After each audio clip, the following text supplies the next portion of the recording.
Selamat sore, izin memperkenalkan diri. Nama saya Yosua Richard Justisia dengan nomor NIM 2012179902. Pada sore hari ini saya ingin mempresentasikan hasil tugas revisi saya dengan judul Karakteristik Kebenaran Hukum Berdasarkan Ilmu Empiris. Syukur saya panjatkan kehadirat Tuhan Yang Maha Esa yang telah memberikan rahmat karunia sehingga saya dapat membuat dan menyelesaikan tugas makalah yang berjudul Karakteristik Kebenaran Hukum dalam Ilmu Empiris, yang sebagaimana untuk sebagai syarat tugas menjadi tugas ulangan tengah semester 1 ini. Ukuran kebenaran terletak pada metode-metode memperoleh pengetahuan. Secara singkat digambarkan, bagi penganut skeptis menyatakan bahwa sesungguhnya tidak ada satupun ukuran tentang kebenaran. Didukung juga dengan penganut dogmatis berpendirian sama giginya dengan menyatakan bahwa ukuran yang dipunyainya merupakan ukuran yang dapat dipercaya secara mutlak. Dengan penggolongan seperti itu, tampak bahwa ilmu hukum memiliki karakteristik tersendiri yang tidak dapat dimiliki oleh ilmu etika, pedagogi, bahkan oleh ilmu agama, terlebih ilmu yang tergolong bukan ilmu praktik seperti ilmu formal dan ilmu empiris. Kekasan ilmu hukum terlihat pada keberadaan norma hukum sebagai objek kajiannya dan juga penegakan hukum sebagai norma hukum itu diperlukan sebagai otoritas kekuasaan tersendiri seperti kepolisian, kejaksaan, dan kehakiman.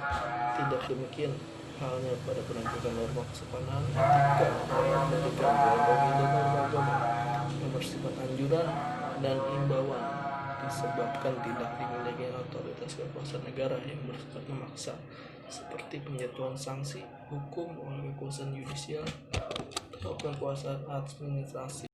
Nah, dari mana kebenaran yang terletak pada ilmu hukum itu? Sebagai suatu cabang ilmu pengetahuan yang terikat pada paradigma yang terjadi di dalam ilmu pengetahuan pada umumnya, paradigma ilmu hukum menunjukkan kekhususan sendiri dalam perkembangannya, menunjukkan suatu perkembangan paradigmatik yang tidak terputus-putus melainkan bersifat berkelanjutan. Paradigma itu ilmu hukum adalah hasil konstelasi kerangka keyakinan dan komitmen para ahli hukum terhadap ilmu hukum berisi kajian-kajian rasional yang deduktif dan empiris dan induktif, bersifat meta-teoretik, bertujuan untuk memanusiakan manusia yang mengedepankan etika moral dan estetika yang bersumber pada sang khalik. Dalam kaitan ini, ada metode yang fungsinya dari permasalahan dan konsep hukum, pendekatan kajian hukum normatif dan empiris sosiologis memiliki karakter sendiri bila dapat dilihat dari unsur-unsur yang lazimnya. Terdapat dalih pembicaraan tentang metode penelitiannya, metode pendekatannya, kerangka pemikiran konseptual, data dan sumber data, metode analisis, pembuktian, langkah-langkah penelitian, dan tujuan yang dapat dicapai secara maksimal. Kebenaran dan kebaikan adalah dua hal yang serupa dan identik jika dipakai untuk memahami hukum. Maka dapat dikatakan bahwa hukum yang benar adalah hukum yang baik, atau sebaliknya, hukum yang baik adalah hukum yang benar. Seperti Gustav Retbus mengatakan bahwa hukum yang baik adalah etika hukum tersebut yang memuat kepastian hukum, kemanfaatan. Kebenaran dan kebaikan adalah dua kata yang serupa dan identik jika dipakai dalam ilmu hukum. Maka dapat dikatakan bahwa hukum yang benar adalah hukum yang baik, atau juga sebaliknya, hukum yang baik adalah hukum yang benar. Seperti Gustav Retbus mengatakan bahwa hukum yang baik adalah ketika hukum tersebut memuat kepastian, kemanfaatan, dan keadilan, sekalipun ketiganya mempunyai potensi untuk saling bertentangan untuk mengklaim kebenaran hukumnya. Kebenaran hukum yang ada tidak hanya mengajukan optik yang digunakan untuk menemukan kebenaran yang berbeda-beda, tetapi juga memperlihatkan kebenaran hukum untuk menurut perspektif pandangan manusia selama ini ternyata tidak tunggal. Banyak pendapat para tokoh yang mengomentari tentang kebenaran hukum, dari pertama J.D. Giddels dan Mark Van Hoek ilmu hukum dapat dibedakan atas ilmu hukum dalam arti sempit dan ilmu hukum atas sudut pandang luas. Dan D.H.M. Mewis, perbedaan ilmu hukum empiris dan ilmu hukum normatif dapat digambarkan dalam sifat ilmu hukum empiris, antara lain secara tegas membedakan fakta dan norma. Gejala hukum harus murni empiris, yaitu fakta sosial yang terjadi di lapangan.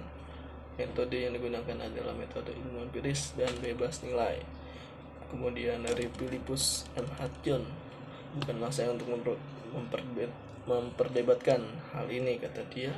Ilmu hukum dapat diterima sebagai ilmu dengan tetap menghormati karakter ilmu hukum yang merupakan kepribadian karakter ilmu hukum. Kemudian dari Setyandio Wingyo Subroto, hukum merupakan konsep dan tidak ada konsep yang tunggal mengenai apa yang disebut itu dengan hukum. Sekurang-kurangnya ada 3 konsep yang pernah dikembangkan orang. Pertama, hukum sebagai asas moralitas. Kedua, sebagai kaidah-kaidah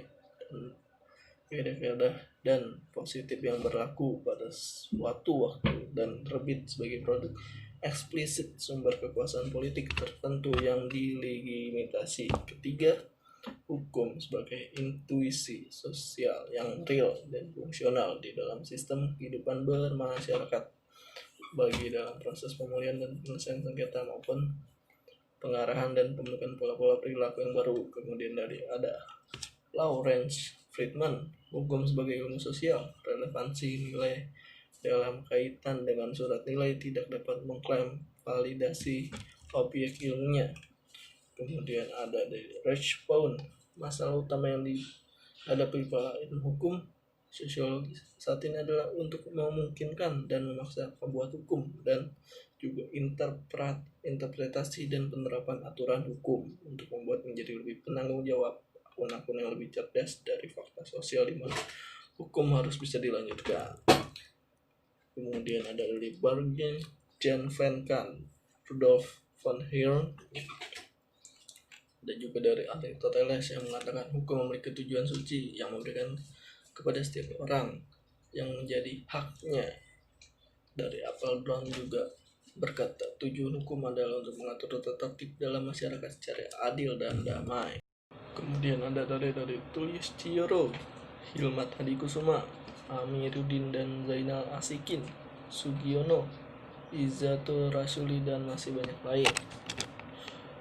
Nah, dengan kebenaran bahwa ilmu hukum berkaitan dengan ilmu empiris, di sini menurut Meusen, para pengikut ilmu hukum empiris sangat meragukan apa yang dikemukakan oleh penganut ilmu hukum empiris dogmatik.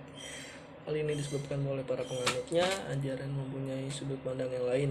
Mereka berpendapat bahwa ilmu hukum dogmatik sebagai suatu seni. Ilmu hukum dogmatik menurut mereka bukan ilmu. Nah, ilmu hukum empiris memisahkan secara tajam antara fakta dan norma, antara pernyataan yang bersifat deskriptif dan normatif. Gejala-gejala hukum yang dipandang sebagai gejala empiris yang murni faktual. Hal ini meruangkan suatu fakta sosial yang harus diamati. Gejala-gejala ini harus dipelajari dan diteliti dengan metode-metode empiris dengan meminjam pola-pola yang standar. Melalui cara hukum tersebut dideskripsikan, dianalisis, dan diterangkan. Dan ilmu hukum empiris dengan demikian melakukan telaah yang bersifat deskripsi terhadap gejala-gejala hukum yang sebagian sebenarnya merupakan pernyataan perspektif penelitian yang bersifat empiris dan faktual tentang isi hukum dan perilaku masyarakat yang berkaitan dengan hukum menduduki posisi yang utama. Dengan demikian, ilmu hukum empiris bersifat bebas dan netral, dan mempelajari ilmu hukum empiris tidak memberikan penilaian atau bersifat kritis terhadap gejala-gejala hukum yang dipelajari dan diterangkan. Kesimpulan yang terjadi adalah sebagai penutup, kebenaran yang terletak pada ilmu hukum terhadap ilmu empiris. Ilmu hukum sebagai suatu cabang ilmu pengetahuan yang terikat pada paradigma yang terjadi di dalam pengetahuan. Pada umumnya, paradigma ilmu hukum adalah hasil presentasi kerangka keyakinan komitmen para ahli terhadap hukum yang berisi kajian-kajian rasional yang deduktif dan empiris yang induktif, yang dimana cara-cara berpikir rasional yang melahirkan proses-proses penelitian merupakan cara perburuan produser dan proses antara kritis rasional penelitian yang memiliki yakni berbeda bobot keilmuan masing-masing sebagai berpikir kritis. Salah satunya, aktivitas batiniah manusia merupakan proses kegiatan menghubungkan suatu hal yang dengan yang lainnya, menggunakan objek pikiran menghubungkan dengan objek lainnya, membuat telah dan kajian dengan analisa, kemudian menghasilkan tesis. Maka proses ini dinamakan proses berpikir kritis dan rasional. Dan ilmu hukum empiris dengan demikian melakukan telaah yang bersifat deskripsi terhadap gejala-gejala hukum yang sebagian sebenarnya pernyataan perspektif dan pelajari ilmu hukum empiris. Hal itu harus diarahkan kepada mereka yang memang mempunyai tugas untuk memberikan pertimbangan-pertimbangan seperti itu, seperti advokat, hakim, dan penasehat hukum, politisi, dan mereka yang mempelajari praktik hukum. Bukti empiris ini merupakan informasi membenarkan suatu kepercayaan itu di dalam kebenaran atau juga kebohongan suatu klaim empiris. Seseorang itu hanya bisa mengklaim memiliki atau mempunyai pengetahuan sesaat seseorang tersebut memiliki sebuah keyakinan atau kepercayaan yang benar yang berdasarkan bukti empiris. Mungkin itu yang saya bisa jelaskan, saya paparkan, saya deskripsikan sebagai hasil tugas revisi makalah saya. Bila ada kata-kata yang kurang jelas terucap, saya minta mohon maaf dan selamat sore.